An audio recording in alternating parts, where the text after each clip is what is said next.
자녀법인을 통한 우회증여의 장점은 세금 총액 자체가 줄어드는 측면도 있지만 자녀가 부담해야 될 세부담이 훨씬 적다.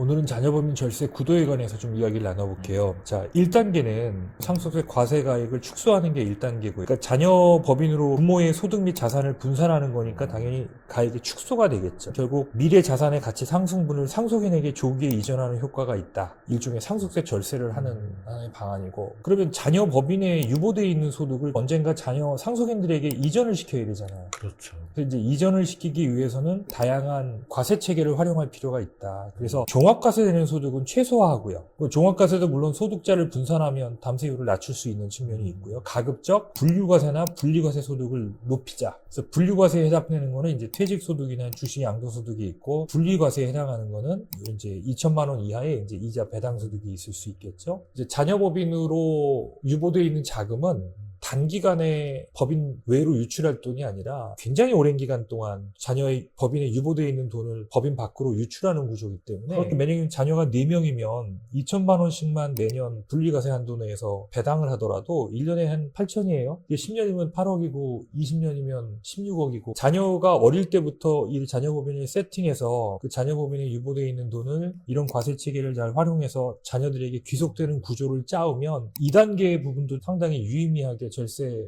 목표를 달성할 수 있게 됩니다. 참고로 소득 유형별 과세 방식을 간단하게만 좀 말씀드리면, 종합소득과세되는 거는 이건 이제 모아서 걷는 겁니다. 개념이 자체가 합산하여 종합소득 금액을 계산하고 소득세가 결정이 되는 구조다. 그래서 사업소득, 근로소득, 기타소득, 이자, 배당소득, 2천만 원 초과분에 대해서는 종합소득과세가 되는 거고, 자, 분리과세는 나눠서 걷는 개념입니다. 그러니까 별도 세율에 따라서 원천징수한다. 14% 원천징수하게 되는 거죠. 그래서 이자, 배당소득은 2천만 원 미만, 기타소득은 300만 원 미만, 분리과세 대상 소득이다. 분류과세는 따로 걷는 개념입니다. 소득 원천에 따라서 별도로 소득을 계산하는 소득이고, 소득 결집 효과를 완화하기 위한 장치가 되어 있다.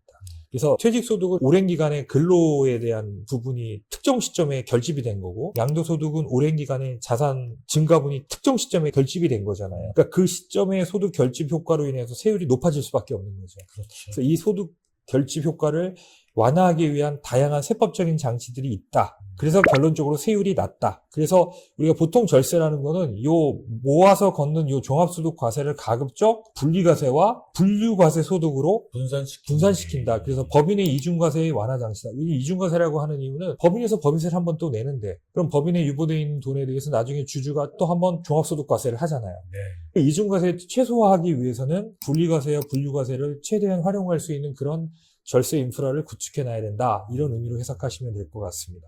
자, 그러면 개인과 법인 간에 동일한 소득이잖아요. 그 동일한 소득이 개인에게 귀속이 될 때와 법인에 귀속이 될 때 어느 정도의 세금 효과가 생기는지 한번 알아볼게요. 예를 들어서 개인 건물에서 임대소득이 5억이 발생이 돼요.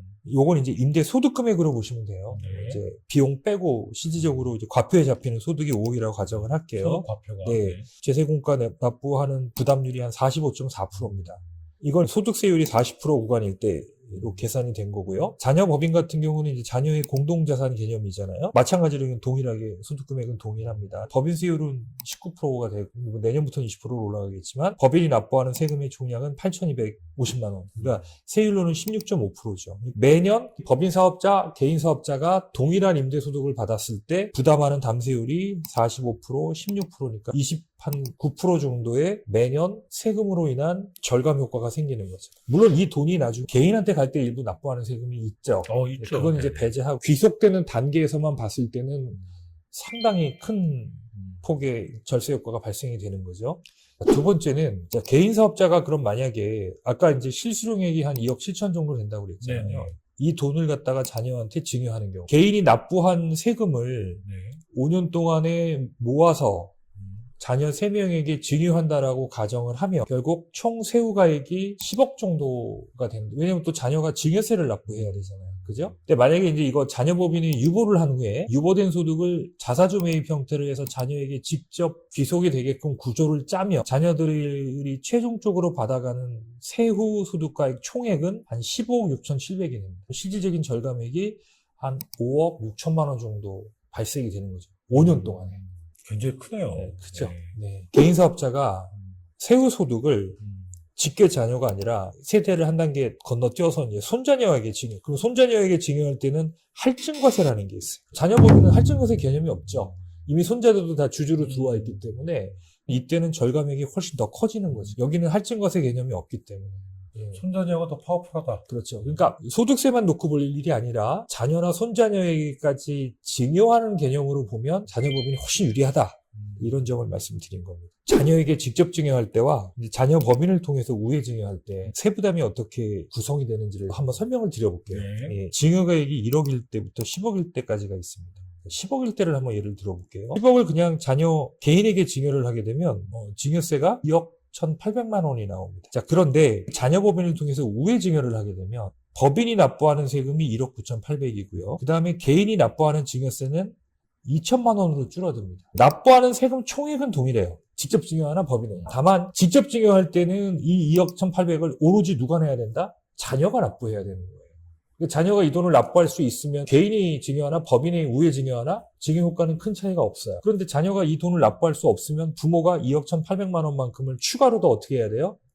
증여를 해줘야 돼요. 그 증여세가 그러면 더 늘어나는 게. 근데 만약에 자녀 법인이라면 자녀가 납부해야 될 세금은 2천만 원으로 증여세는 줄어들고 남은 돈은 법인이 법인세를 납부하면 되는 거예요. 그 출처가 해결된다. 그렇죠. 법인세는 부모가 법인의 가수금 대여해준 돈으로 납부하면 되는 거잖아요. 그러니까 자녀 법인을 통한 우회 증여의 장점은 세금 총액 자체가 줄어드는 측면도 있지만 세금 총액은 동일하다 하더라도 자녀가 부담해야 될 세부담이 훨씬 적다.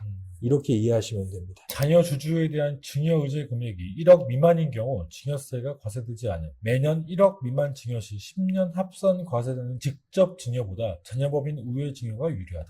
이 얘기 무슨 얘기냐면 자녀법인에 우리가 증여를 하더라도 법인세만 100% 내는 게 아니라 자녀법인에 증여를 하게 되면 기업 가치가 늘어나잖아요. 기업 가치가 상승하고 주주별로 지분율이 있잖아요. 지분율을 곱한 금액이 1억이 넘어가면 주주에게 증여세를 과세를 합니다. 주주별로 증여 의제 금액이 1억 미만이 되게끔 하게 되면 아예 증여세 자체가 과세되지 않은 거예요. 직접 증여는 1억을 하든 1,000만 원을 하든 10년 동안에 증여한 게 다 합산이 되잖아요. 근데 법인에 증여하는 거는 그 주주별로 증여 의제 금액이 1억이 넘지 않으면 아예 증여세 과세가 되지가 않기 때문에 계속 1억씩 증여하면 법인세만 납부하는 걸로 끝난다는 거예요. 자녀의 증여세를 부모가 대납하는 경우라면 자녀 법인의 우회 증여가 모든 구간에서 더 유리하다. 맞습니다. 만약에 자녀가 증여세를 납부할 수 있는 능력이 있다면 직접 증여하는 게 유리할 수도 있어요. 근데 이제 자녀가 증여세를 납부할 능력이 없다면 그 증여세를 부모가 납부할 수밖에 없어요.